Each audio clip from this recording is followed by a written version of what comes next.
everybody, welcome back to Regal Metalworks. My name is Cole and we have a new project that just came in over the weekend and I wanted to share it with you. We got a 1964 Ford Falcon. This is a rolling chassis currently. It is a California car. The customer is the second owner in this state. He hasn't touched anything on it. And originally he brought it in to tub out these wheels. So you can see this runs a pretty narrow wheel. He wants to run a 335 width. In here, problem with that is we have to tub this out. It's going to actually run into some of this. The biggest issue we have is it's going to be running into this lower shock. So this, the customer that had it before him put on this 4-link suspension, which is really nice. I do not want to alter this 4-link suspension. I do not want to change the geometry on it at all. Because that should be calculated to the proper wheelbase length. So we came up with, talking with the customer, a way to rectify, move this shock without changing our trailing arms. We don't want to change any of this geometry. So what we're going to do is we are actually going to move this shock over to here, okay? So that's going to move this shock mount and front control arm over to here. So in order to rectify that, we're going to line this up directly with this front rail. So if you notice, there is no frame on this. This is a unibody car. This is one of the first unibody cars that they start making, and this is in the early 60s. So there is no frame, big frame underneath here. So our goal here is to kind of cut this out, slide in some pipe or some tube, cut it into the floorboards so that it's not hanging down, bring it back to the spot where this is, right here. And we want to end it here, we want to remount this right here. So effectively, we're not changing the angle, we're not changing the geometry of that at all. All we're doing is moving it in. And we're going to move the shock tower and everything in. What we'll do is we'll recreate this part that is made. We'll just cut this one off and we'll reproduce that on the CNC plasma, and then we'll weld it to this axle. This is the axle he is going to run. This is what the previous customer had installed. And then I guess he felt a little guilty about cutting up a really good car. As you can see, it's in great shape. There's no rust on this thing at all. There was an accident or two and some dings and some things pounded out, but man, you got no rust. This is a beauty. So we're going to start with that. That's we got a budget we got to stay within. This wasn't really planned in the budget, but it needs to be done first before we could take out the inner wheel liners and lengthen it. We need to actually get to about right here. So we're going to have to be a little creative with this upper mount here. Probably going to have to cut that off, weld a plate on the top across so it still has its structural integrity as intended. But all this will have to go. But we'll see how far we can get. We're going to get started on this. So sit back and enjoy. All right, so I went ahead and off camera cut this out. So what we did is we cut the end of this off, and we were able to fit a 2-inch piece of box tube in here. Cut at a 45 because there's actually a dimple die down there to strengthen it. I didn't want to have to cut that out, so we just cut this back. So this will get welded right in here and then welded along here. And this was part of some of the floor pan structure, but we're going to weld that back to that and we won't have any problems. And here's the rest of the floorboard. You can see how it fits nice and tight. We'll just go along and spot weld that. And we're right about where we need to be. We're a little long. I wanted to be a little long. So now I can cut this back. I'm going to have to make supports to weld to this pan up here. You can see it in the shadows. The camera's causing the shadow. But here's the front link arm. As you can see here. We look over here. Here it is. We're going to end up having to make a U-shaped bracket or whatever so that can bolt into here when we move everything over to here. So I'm really happy with that. That fits pretty good. It's nice and tight. It's where it needs to be. I knew we were not going to be able to make it all the way to the floor pan here, so we're going to have to do some bracketing off of here, which is not a problem.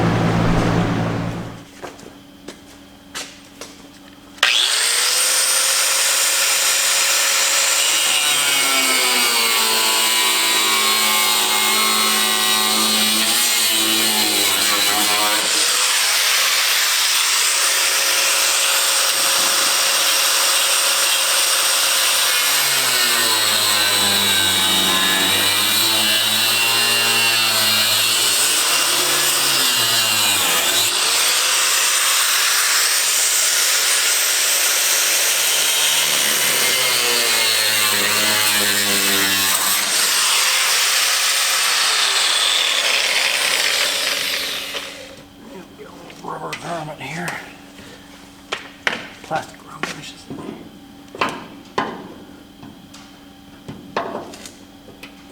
There we go. Cut that away.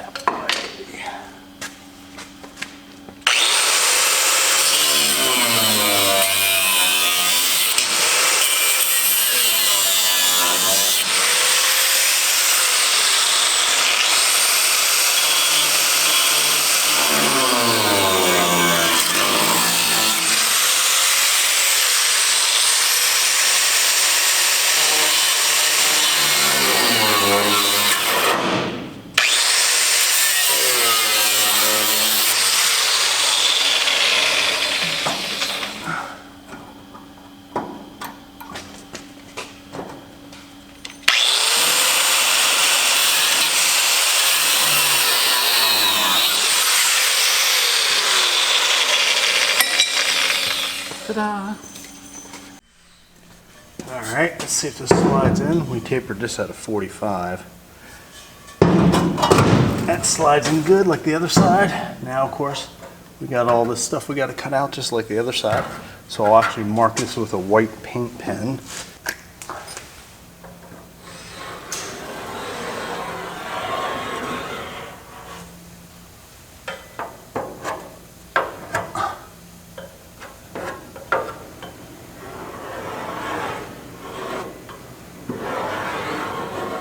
As you can see, the smaller disc wears. So let me cut a little bit deeper where I need to.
This is double wall reinforced.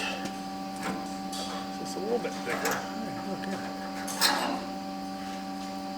The welding rod. Not though.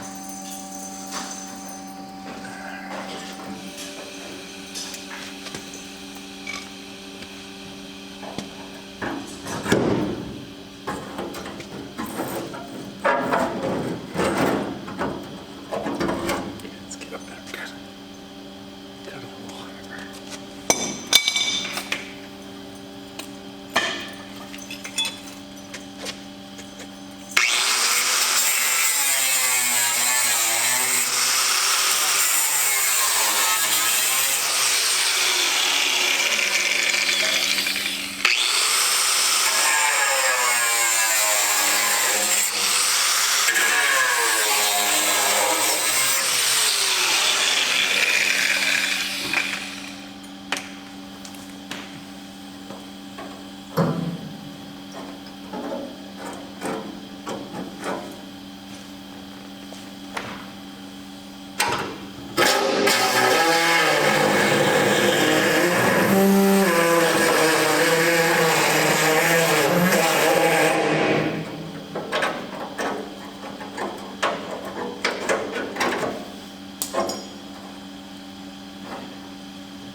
go.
There we go.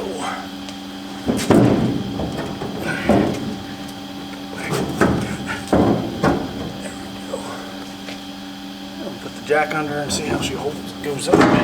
Alright, so now we got to recreate this. And now it's arts and crafts time. We need to actually trace this guy out onto a piece of construction paper. And I went ahead and did that already. Just basically got the general shape, laid it up there, and then traced the backside with the pen, leaving me this, if you can see it. And all I have to do is put this in the computer, scan it in, put it into my CAD program, and then just trace the outline on the file.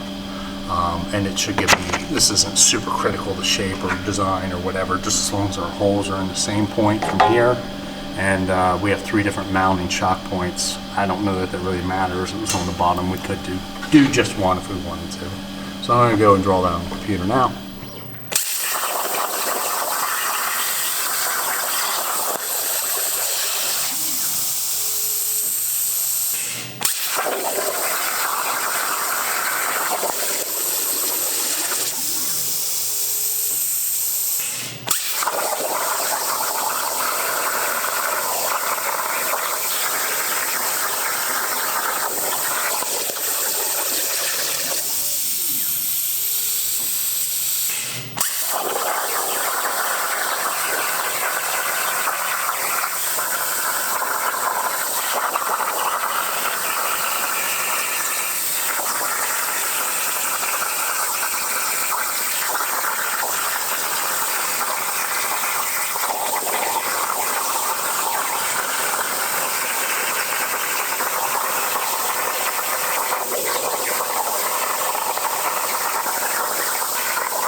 All right, so these are fresh off the plasma table right here. This is essentially what I made a template off of in cardboard, scanned it into the computer, and then traced it out in Fusion 360. And these guys are going to go right in line with that front subframe extension that I made.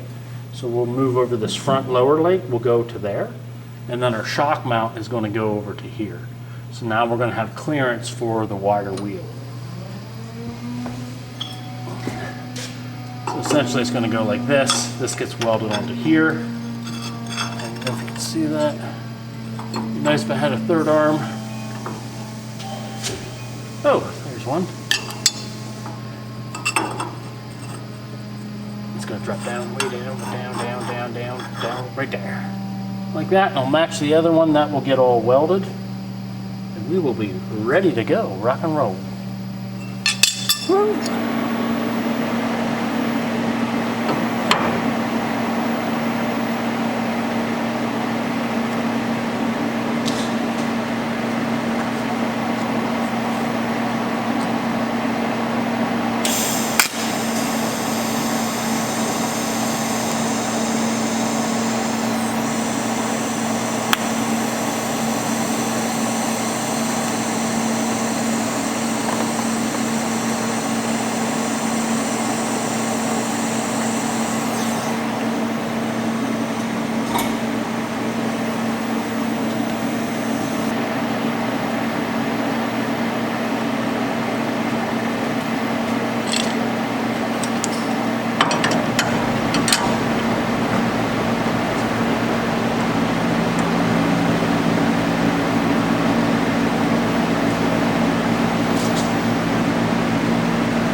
Alrighty guys, we finished for the day so far on this 64 Ford Falcon, and I want to show you what we were able to complete today. I wasn't able to film a little bit. It got a little hectic there with some other customers that came in, but I can show you the final result that we came up with. Alright, first we're showing you here how we tied this bar in. This is just sitting in here. It is not welded in yet. This will actually get to be welded. Focus. This will get to be welded in here. And then it clears the bottom of the body and then it's cut into the floorboards. It will get spot welded along these seams on both sides. This brace will get fully welded into this bar. This is a 2x2 box tube. It is 1/8 inch thick, so 125 wall. And back here is the rear floor pan. This is a difference of about 1.25 inches. So I came up with some solid bar that I put in here. I drilled and tapped on the lathe and then tacked on there for now. And then we did an 1/8 inch plate that goes over top of that, so that bolts down. Because I didn't feel like this was structurally strong enough to just weld a bracket to. So I went ahead and made a bracket on the other side and then a solid mount here. And this is our front end link, or our front lower link on the 4-link setup. So I went ahead and closed this guy off here, and then I made the tabs here for this arm, and then I went ahead and spaced it out evenly in the center. On the factory mount, it was all the way in, so you had very little adjustability. So this way we have at least halfway adjustability. And back here we made identical ones of the factory ones. Now these are not complete yet. I still have to weld in these tubes. I think they're 7/8 DOM. I got to weld them in. This is currently only tacked onto the axle to see how it sits. Come around the back here, and you can see our shock has now moved from here over to here. And our lower front link has moved over and it stayed in line with it. So we should not have any craziness happening with the front end link, because there's no way we could have made that work over there. Not to mention it was completely unnecessary. We still have to remove this, but I'm still using this because this is really the only thing that's holding the rear axle up are these shocks. So I'm moving this back here. This is only lightly tacked. I gotta take it apart, re-weld these pieces in here, weld this back on solid, and then of course weld this to the axle. Now we only went halfway around where these guys did full round. Now these slid onto the ends. We're unable to do that, not to mention the upper links brackets are up in there on the front and on the side here. But I think that's gonna work nice. You can see here, this is the inner fender well. This is the end of the car. We actually need to bring it in to about here, right here. And we're gonna have to do some rigging on this. We're gonna have to cut this plate and then weld a plate over the top up on the inside so that he can get the width of wheel he wants in when we tub this. And this will have to be removed. That will have to be removed. But so far we made pretty good progress. For about 6 hours is what I ended up working today. The right side is cut in. The pieces are made. Everything's ready to go. I just ran out of time to tack it up. The pieces that you saw me plasma cutting out. These are the two lower shock mounts. This is nice square piece is the box off that box tube, so nothing can get up in there. Here is on top of that box tube where these ends come off right here and the front end link goes into. This is the bracket that bolts to those two solid 1.25" by 1.5" solid 1018 steel that we put in there for spacers and support. I haven't made those yet. I have to make those yet for the other side, and this should be ready to be tacked up tomorrow. So that will leave us with both sides tacked in about 2 days or a day and a half. I don't know how much we're going to be able to get away with welding in on this sheet metal to this 1/8 inch. We'll probably only be able to do little stitches, then this will have to be sealed off. This will just start walking away from you if you try and weld it. It will build too much heat.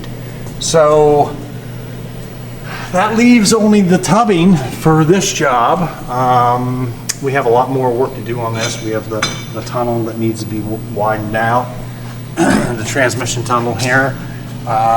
This firewall needs cut out. You can see it's got hammered there because there's a Coyote motor going in here with supercharger. He's looking to push 700 horsepower, wheel horsepower out of it.